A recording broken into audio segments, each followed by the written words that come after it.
কি খবর? ইজি বাংলা প্রথম পত্র বইয়ের নবম দশম শ্রেণীর নতুন আলাপ নিয়ে চলে আসলাম। আপনারা যেহেতু এইটা স্ক্যান করছেন, তার মানে আপনারা শিওর এখন আমাদের নতুন গৌরব গাথা সেটাই পড়তেছেন। তো সেই ধারাবাহিকতায় আমরা গুরুত্বপূর্ণ একটা সৃজনশীল নাম্বার 2 ওইটা নিয়ে একটু আলাপ করব। আচ্ছা, আগে দেখি প্রশ্নটা কি, এখানে কি বলা হচ্ছে আর কি, একটু খেয়াল করেন। সৃজনশীল নাম্বার 1 যারা পড়ছেন তারা জানেন, ওখানে আলাপ করা হচ্ছিল 71-এর যে আনন্দ ঘন মুহূর্ত 16 ডিসেম্বরে, সেই মুহূর্তটা 24-এর সাথে তুলনা করে, 5 আগস্টে তুলনা করে। তো বর্তমানে কি দেখা যাচ্ছে এই প্রশ্ন, সেটা আমরা একটু পড়ি, একটু খেয়াল করবেন সবাই। দেখেন, রমিজ সাহেব তার নাতি নাতনিদের গল্প বলছিলেন, একটা সময় ছিল যখন আমাদের নিজেদের ভাষায় কথা বলার অধিকারটুকু কেড়ে নিতে চেয়েছিল শাসকরা। তারা আমাদের সম্পদ লুটে নিয়ে নিজেদের উন্নয়ন করত আর আমাদের রাখতো অবহেলায়। কিন্তু এদেশের ছাত্র জনতা সেই অধিকার মেনে নেয়নি। 1952-এর সেই রাজপথ রঞ্জিত হওয়া, দেখেন 52টা এখানে মার্ক করা, আমি যে খুব প্ল্যান করে মার্ক করছি তা না, ক্লিকের কারণে হয়ে গেছে, কিন্তু এটাই ইম্পর্টেন্ট এই জায়গায়, যে নিজেদের ভাষায় কথা বলার অধিকারটুকু কেড়ে নেওয়া মানে 52-র ভাষা আন্দোলন। ওকে, তো 1952 সেই রাজপথ রঞ্জিত হওয়া থেকে শুরু করে 1969-এর গণ অভ্যুত্থান পর্যন্ত প্রতিটি ধাপে সাধারণ মানুষ অন্যায়ের বিরুদ্ধে রুখে দাঁড়িয়েছিল। শেষ পর্যন্ত এক বিশাল জনযুদ্ধের মাধ্যমে, জনযুদ্ধ মানে গণযুদ্ধ বা মানুষের যুদ্ধের মাধ্যমে, একটি মানচিত্র আর একটি লাল সবুজের পতাকা অর্জিত হয়। ক্লিয়ার? অর্থাৎ 52-র ভাষা আন্দোলনের সেই রাগটা 69-এর গণ অভ্যুত্থান ঘটায় এবং তারই ধারাবাহিকতায় 71-এর যে মুক্তিযুদ্ধ তা সংগঠিত হয় এবং সফল হয়। এইবার আপনারা দেখেন, ভালো করে খেয়াল করবেন, এখানে কি আসলে একটা পয়েন্ট নিয়ে কথা বলা? 2 নম্বর সৃজনশীলে একটু খেয়াল করবেন। রমিজ সাহেব তার নাতি নাতনির গল্প বলার সময় কি নিয়ে শুরু করলেন? ভাষার অধিকার, ভাষা আন্দোলন নিয়ে। সেই রাজপথ থেকে শুরু করে 69-এর গণ অভ্যুত্থানে তিনি চলে গেলেন এবং সাধারণ মানুষ যে অন্যায়ের বিরুদ্ধে রুখে দাঁড়াইছে সেটা উনি বললেন এবং শেষ পর্যন্ত জনযুদ্ধের কথা বললেন। তার মানে এখানে কি পয়েন্ট আউট করা হচ্ছে? ধাপে ধাপে ধাপে ধাপে অন্যায়ের বিরুদ্ধে কি করে একটা আন্দোলন বিকট আকার ধারণ করে, এইটাকে এখানে ফোকাস করা হচ্ছে। ঠিক যেমনটা আমাদের এই আন্দোলনটা, একটা 13 সালের ছোট্ট কোথা আন্দোলন, ওটা 18 সালে বেশ বড় হয়ে গেল, এবং তার আগে একটা নিরাপদ সড়ক আন্দোলন হলো ছাত্রদের আর কি, সেটাও বেশ বড় হলো, সেটা আগে না, স্যার 18 সালের আন্দোলনের পরে একটা নিরাপদ সড়ক আন্দোলন হলো বেশ বড় একটা, এবং তারপরে সেটা টান দিয়ে চলে গেল স্যার কোথায়? 24-এর আন্দোলনে, এবং সেটা এত বিকট আকার ধারণ করলো যে স্বৈরাচার সরকারের পতন হইতে বাধ্য হইল। অর্থাৎ দেখেন আপনারা এখানে যারা দেখতে পাচ্ছেন যে একটা আন্দোলন কখনো একদিনে তৈরি হয় না, এক ধাক্কায় তৈরি হয় না, বরং ধাপে ধাপে ধাপে বিভিন্নভাবে আন্দোলনগুলো তৈরি হয়। তো আসেন আমরা আর কথা না বাড়ায় আমরা দেখি এটার প্রশ্নগুলো কি হচ্ছে। উদ্দীপক যে 3টা পয়েন্ট এখানে বলা হয়েছে, 52-এর ভাষা আন্দোলন, তারপর 69-এর গণ অভ্যুত্থান এবং তারই ধারাবাহিকতায় 71-এর মুক্তিযুদ্ধ। এইবার আমরা দেখি কি বলা হচ্ছে একে। আসেন দেখেন, ভালো করে খেয়াল করবেন। এখানে বলা হচ্ছে প্রশ্ন 4টা কি আমি দেখি। 1, কারফিউ শব্দের অর্থ কি? আমরা শব্দার্থেই পড়ছি শুরুতে, যারা প্রথম পেজ মানে স্ক্যান করছেন তারা জানেন, আমরা আলাপ করছি এখানে। 2 নম্বরে, অভাবনীয় এক গণ অভ্যুত্থান দেখে সারা দুনিয়া, ব্যাখ্যা করো। আমাদের প্রবন্ধের লাইন আছে অভাবনীয়। ভাবনীয় মানে জানিয়ে ভাবা যায়, অভাবনীয় মানে জানিয়ে ভাবনাও করা যায় না, চিন্তার বাইরে। সেরকম এক গণ অভ্যুত্থান, জনগণের অভ্যুত্থান দেখলো সারা দুনিয়া, কেমনে কি দেখলো সে আলাপে আমরা যাব। 3, উদ্দীপকের সাথে আমাদের নতুন গৌরবগাথা রচনার কোন দিকটি ফুটে উঠেছে ব্যাখ্যা করো। এই যে উদ্দীপকটা আলাপ করছে আমাদের 3টা ধাপ নিয়ে, তো তার সাথে আমাদের নতুন গৌরবগাথা রচনার কোন দিকটা ফুটে উঠছে? অন্যায়ের বিরুদ্ধে প্রতিবাদ ধাপে ধাপে একটা বড় আকার ধারণ করছে, এই দিকটা প্রকাশ পাইছে, ধারাবাহিকতার দিকটা প্রকাশ পাইছে। আর ঘতে কি বলা হচ্ছে আমরা উত্তর যদি দেখবো, বা আমি ব্যতিক্রম বললাম। ঘতে বলা হচ্ছে উদ্দীপকের সাথে আমাদের গৌরবগাথা রচনার চেতনাগত ঐক্য বিদ্যমান, মন্তব্যটি যথার্থতা বিশ্লেষণ করো। যে উদ্দীপকটা আমরা পড়তেছি তার সাথে আমাদের গৌরবগাথার একটা চেতনাগত মানে ফিলিংসগত, অন্তরের দিক, ভেতরের দিকের ঐক্য বিদ্যমান। ঐক্য মানে একতা স্যার, মানে উদ্দীপক আর আমাদের এই গল্প আসলে একই বিষয় প্রতিফলন করে। অর্থাৎ আদতেই তাই, গল্পে আমরা কি দেখতে পাইছি? ধাপে ধাপে একটা অন্যায়ের বিরুদ্ধে প্রতিবাদ করা হয়েছে, উদ্দীপকও তাই দেখতে পাচ্ছি। তার মানে আসলে একই চেতনাগত ঐক্য। আসলে গ আর ঘয়ের উত্তর প্রায় কাছাকাছি হবে এই সৃজনশীলের ক্ষেত্রে আর কি। এরকম প্রশ্ন আমাদের হয় কিন্তু অনেক ক্ষেত্রে, যে গ আর ঘয়ের উত্তর প্রায় কাছাকাছি, একদম এক বলা যাবে না, বাট প্রায় কাছাকাছি। যাই হোক, কথা না বাড়াই, আমরা সরাসরি আলাপে চলে যাই। দেখেন 2 নং প্রশ্নের উত্তর। 1, কারফিউ শব্দের অর্থ সান্ধ্য আইন, মানে সন্ধ্যাবেলার আইন। হ্যাঁ, আমরা উত্তরে সান্ধ্য আইনই লিখবো, কিন্তু জ্ঞান হিসেবে জেনে রাখবো কারফিউ দিনের বেলাও দেওয়া সম্ভব, শুধুমাত্র সন্ধ্যায় দেয় এরকমটা না। ওকে, এবার আগাচ্ছি, ওটাকে 144 বলে দিনের বেলায় দিলে আর কি। যাই হোক, খ, প্রশ্নোক্ত উক্তিটির মাধ্যমে 2024-এ ছাত্র জনতার অভ্যুত্থানের প্রতি ইঙ্গিত করা হয়েছে। কিভাবে আগাই?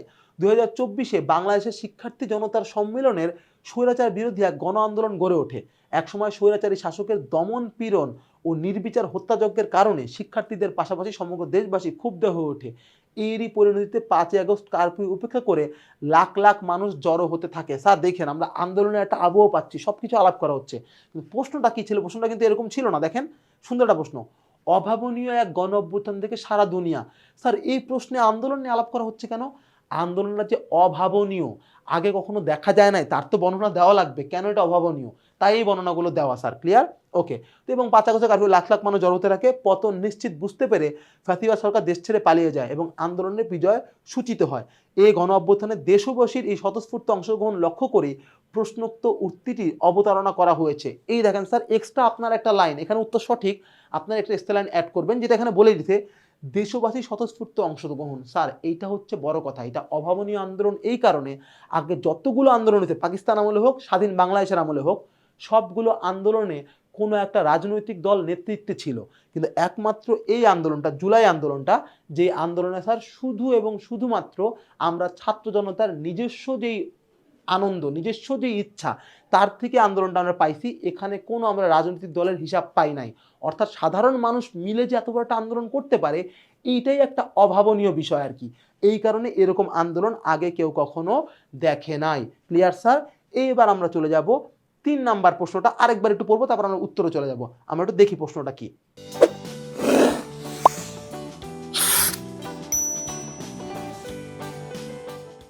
তো আমরা যাচ্ছিলাম 3 নাম্বার প্রশ্নের উত্তরে, আমরা প্রশ্নটা আবার একটু দেখি। হ্যাঁ, উদ্দীপকের সাথে আমাদের নতুন গৌরবগাথা রচনার কোন দিকটি ফুটে উঠেছে ব্যাখ্যা করো, মানে কোন জায়গাটা আমরা মিল পাই ওটা ব্যাখ্যা করো। উদ্দীপকটা কি ছিল স্যার?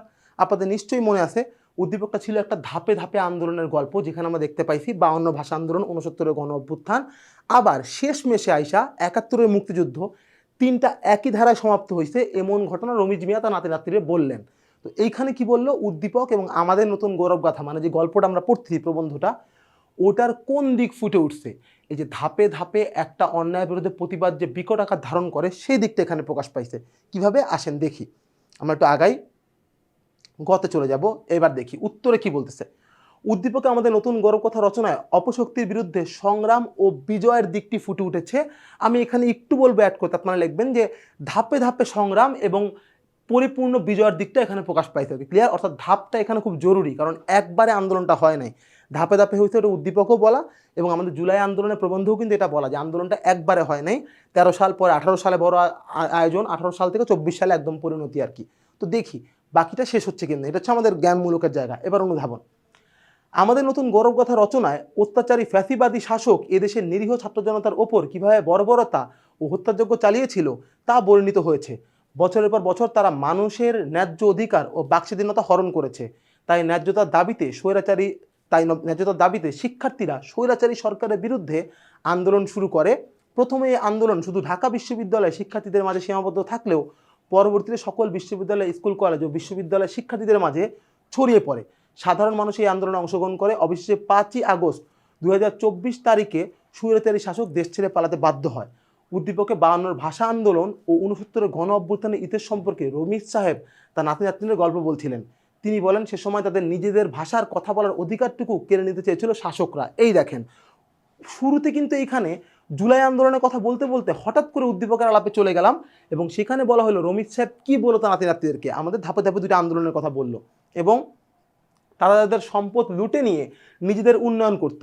কিন্তু এদেশের ছাত্র জনতা সে অবিচার মেনে নেয়নি। তারা অপশক্তির বিরুদ্ধে লড়াই করে বিজয় অর্জন করে। একইভাবে আমাদের নতুন গৌরবগাথা রচনায়ও 24-এ ছাত্র জনতার অপশক্তির বিরুদ্ধে আপোষহীন লড়াই এবং অবশেষে বিজয় অর্জনের ঘটনা তুলে ধরা হয়েছে। 24-এ ছাত্র জনতা স্বৈরাচারী শাসকের অন্যায় মেনে না নিয়ে অন্যায়ের বিরুদ্ধে রুখে দাঁড়ায়। পরবর্তী সময় ছাত্র জনতা এ লড়াই গণ আন্দোলনের রূপ নেয় এবং সাধারণ মানুষও অংশগ্রহণ করে এ লড়াইয়ে। অবশ্যই 5 আগস্ট ছাত্র জনতার অভ্যুত্থানের চূড়ান্ত ক্ষণে ফ্যাসিবাদী সরকার পালিয়ে যাওয়ার মাধ্যমে ছাত্র জনতা বিজয় লাভ করে। আপনি খেয়াল করে দেখেন এইখানে কিন্তু মূলত একদম উদ্দীপক এবং গল্প মিলে কি বলা হইল যে কিভাবে একটা আন্দোলনের মাধ্যমে ফ্যাসিবাদ সরকারের পতন ঘটলো, যেই ব্যাপারটা কিন্তু উদ্দীপক ও রমিজ আলী তার নাতি নাতনিকে বলতেছিল যে কিভাবে আন্দোলনগুলো ধীরে ধীরে পুঞ্জীভূত হয়ে এখানে বাড়ে। আমি এই উত্তরে একটু আমি বলবো যে এখানে একটু সংক্ষিপ্ততা আছে। এখানে অবশ্যই আন্দোলনের ধাপটা আপনারা বর্ণনা করবেন যে আন্দোলনটা কিন্তু এখানে বলা হয়েছে একবারে একটু অল্প কথায় বলা হয়েছে, আপনারা 2-1 লাইন বাড়াবেন যে আন্দোলন আন্দোলনটা একবারে হয় নাই, বরং ভাগে ভাগে তৈরি হয়ে তা কিন্তু একটা পরিপূর্ণ আকার ধারণ করে, ঠিক যেমন ৭১ হয়েছিল সেই ৫২ থেকে ৭১ পর্যন্ত। এবার আমরা আগাচ্ছি শেষ প্রশ্নে, ঘতে। আমরা দেখব ঘয়ের প্রশ্নটা কি ছিল। একটু উপরে যাব, আসেন। ঘয়ের প্রশ্নটা শেষবারের মতো লিখতে স্যার, ভালো করে খেয়াল করবেন। হ্যাঁ, উদ্দীপকের সাথে আমাদের নতুন গৌরবগাথা রচনার চেতনাগত ঐক্য বিদ্যমান। ওই যে বললাম গ আর ঘয়ের উত্তর প্রায় একই রকম হবে আর কি, মানে চেতনাগত ফিলিংসের দিক থেকে একই রকম, দুইটা উদ্দীপক এবং গল্প একই রকম। আসেন দেখি জিনিসটা মিলাই। ঘতে দেখি, চলে গেলাম ঘতে। উদ্দীপকের সাথে আমাদের নতুন গৌরবগাথা রচনার চেতনাগত ঐক্য বিদ্যমান মন্তব্যটি যথার্থ। আমাদের নতুন গৌরবগাথা রচনাটি দেশপ্রেম ও অন্যায়ের বিরুদ্ধে এক অবিনাশী দ্রোহের দলিল। দ্রোহ মানে আন্দোলন, আন্দোলনের প্রমাণ, দলিল আর কি, ক্লিয়ার। এবং কি বলতেছে, অবিনাশী মানে যার কোনো শেষ নাই। এবং কি বলতেছে, দীর্ঘদিনের শোষণ, জুলুম ও গুম হত্যার বিভীষিকা যখন জনজীবনকে অতিষ্ঠ করে তুলেছিল, ঠিক তখনই ২৪শে জুলাই গণ অভ্যুত্থান এক নতুন মুক্তির বার্তা নিয়ে আসে। এখানে আবারও আমি বলছি ১৮ সালের কথাটা ওনাদের বলা উচিত ছিল, আপনারা অবশ্যই উল্লেখ করবেন। এবং কোটালম যে একবার হয় নাই, ধাপে ধাপে আগের থেকে শুরু হয়ে ২৪শে পরিণত পাইছে, এই কথাটা কিন্তু আপনারা অবশ্যই অবশ্যই অবশ্যই বলবেন, এটা কিন্তু জরুরি।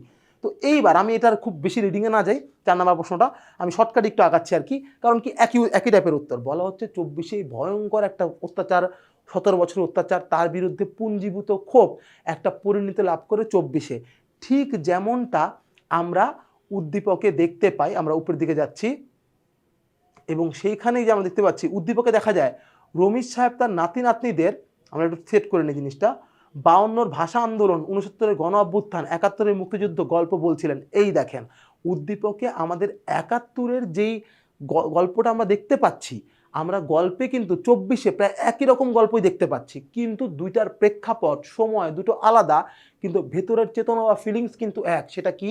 অন্যায়ের বিরুদ্ধে পুঞ্জীভূত ক্ষোভকে একটা আন্দোলনে প্রতিফলিত করা। এবং সেই কথাটাই এখানে লেখলো সুন্দর একটা বাক্যে, মূলত উদ্দীপকে উল্লেখিত সেই পুরনো সংগ্রামী চেতনারই একটি আধুনিক সংস্করণ, অর্থাৎ ২৪শের আন্দোলন যেন ৭১-এরই একটা নতুন সংস্করণ। ক্লিয়ার? এখানে একটু পলিটিক্যাল কথা বলে রাখি, অনেকেই দেখবেন ৭১ এখন ছোট করার চেষ্টা করে, কিন্তু এই বাক্যটা আমার কাছে খুব পছন্দ, যে আসলে ৭১ ছোট করার কিছু নাই।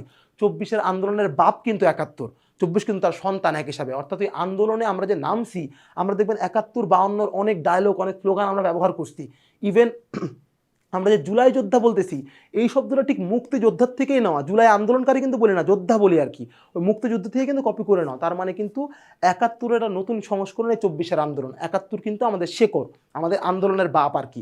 তো যাই হোক, আমরা একটু আগাই। তো ফিনিশিংয়ে যা বলতেছি কি, একদম আমরা লাস্ট যাবে, তাই বলা যায় সময়ের ব্যবধান থাকলেও উদ্দীপকে বর্ণিত মুক্তিযুদ্ধের চেতনা, অর্থাৎ মুক্তিযুদ্ধের প্রতি যে আগ্রহ জনতার, এবং ২০২৪-এর ৫ আগস্টের বিপ্লবের চেতনা অভিন্ন, মানে এক, কোনো পার্থক্য নেই। উভয় ক্ষেত্রে লক্ষ্য ছিল একটি বৈষম্যহীন ন্যায় বিচার ভিত্তিক ও স্বাধীন দেশ গড়া। তাই উদ্দীপকের সংগ্রামের ইতিহাসের সাথে ২৪-এর গৌরবগত চেতনাগত ঐক্য অনস্বীকার্য, মানে স্বীকার্য মানে যা স্বীকার করা যায়, অনস্বীকার্য মানে যা স্বীকার করা যায় না। ক্লিয়ার? তো ওই ঐক্য অনস্বীকার্য মানে আপনি স্বীকার করতে পারবেন না এরকম না আর কি, ক্লিয়ার? স্বীকার আপনারা করতেই হবে। এবং অত্যন্ত তাৎপর্যপূর্ণ, ক্লিয়ার? এটার অনেক গুরুত্ব বহ করে এই ২৪-এর আন্দোলনটা। তার কারণ আদতে উদ্দীপকের ইতিহাসে আমরা দেখতে পাই ২৪-এর গৌরবগাথার চেতনা এবং ৭১-এর যে আন্দোলনের চেতনা, আসলে দুইটা এক।